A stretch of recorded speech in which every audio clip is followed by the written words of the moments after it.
Hey everybody, it's Mike Frieder here with On-Call Compliance Solutions, and I'm back with another compliance tip of the week. This week we're talking about CMMC Control AC.L2-3.1.7. Prevent non-privileged users from executing privileged functions and audit the execution of such functions.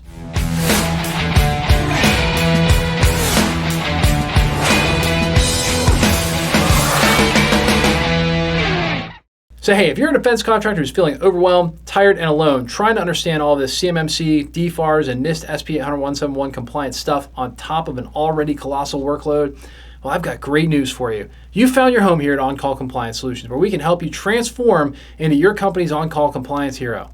Let's kick it. So here we get deeper into our controls on making sure that our system is being used in the way that we intend it to be used. The goal of CMMC Control AC.L2-3.1.7, prevent non-privileged users from executing privileged functions and audit the execution of such functions, is to define what functions are privileged versus non-privileged, making sure non-privileged users cannot execute those functions, and then audit or make sure that when those functions are executed, record of that is being kept so it can be reviewed and the validity of and authenticity can be verified to make sure it's really one of your authorized users and not some bad guy. Now, if I was an assessor and I was looking at how could I figure out if you're actually compliant with this, there's basically four major points that I would be asking, all right? Point number one is determine if privileged functions are defined. So somewhere did we define what is privileged? Privileged functions are, and if I was to give a sample answer, I would say privileged functions are defined within each individual system. Authorized users have access to examples, which may include file system permissions, right? Do you have permission to access those privileged folders, like what contains CUI?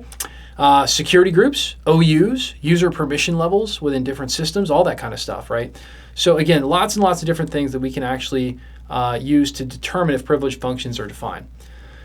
Now, assessment point number two, determine if non-privileged users are defined. So are we defining who our non-privileged users are? Non-privileged users could be defined. So again, sample answer would be non-privileged users are defined via their membership role in maybe an OU or a class of user like administrators versus standard users, and user account type, okay? Assessment point number three, determine if non-privileged users are prevented from executing privileged functions. So how are we actually preventing them from being able to execute things they shouldn't, like installing new programs? Non-privileged users are prevented from executing privileged functions via group policy, file system permissions, and user access capabilities within each system, right? So again, remember, it's not just the base operating system you got to worry about or your domain. You also got to worry about things like your accounting system and maybe your secure engineering system. Whatever it may be, those are all places that you have to take some consideration to. Determine if the execution of privileged functions is captured in audit logs. Again, the final assessment point. And in this one, actually the answer is really easy. Execution winds up being captured in your SIEM solution. So again, the idea is that you have a security information and event management system. It's capturing basically log files of everything, and you can determine if the execution of privileged functions is actually captured in there. So pretty cool, have a SIEM system. If you have no idea what a SIEM system is, here's the good news. At On-Call, we work with defense contractors just like you who have had this DFARS, NIST, ITAR, and CMMC compliance stuff dropped into their lap like a seagull on a sunny day. And we teach you how to level up and be a proper on-call compliance hero for your company, eliminating gaps, gray areas, and getting this solved, all while showing you how to leverage compliance as your secret weapon to land more defense work with higher profit margins. Now, that's what becoming an on-call compliance hero can do for you. And if you're looking for more help getting compliant, our compliance experts are always on call for you. Visit CMMCComplianceSecrets.com or check out the bio below for links to get help right now.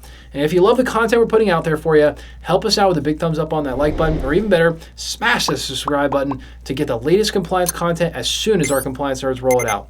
And until the next time, my friends, stay safe and secure out there, and hit us in the comments below to let us know what you'd like to know more about when it comes to information security and compliance. And I'll see you on the next one.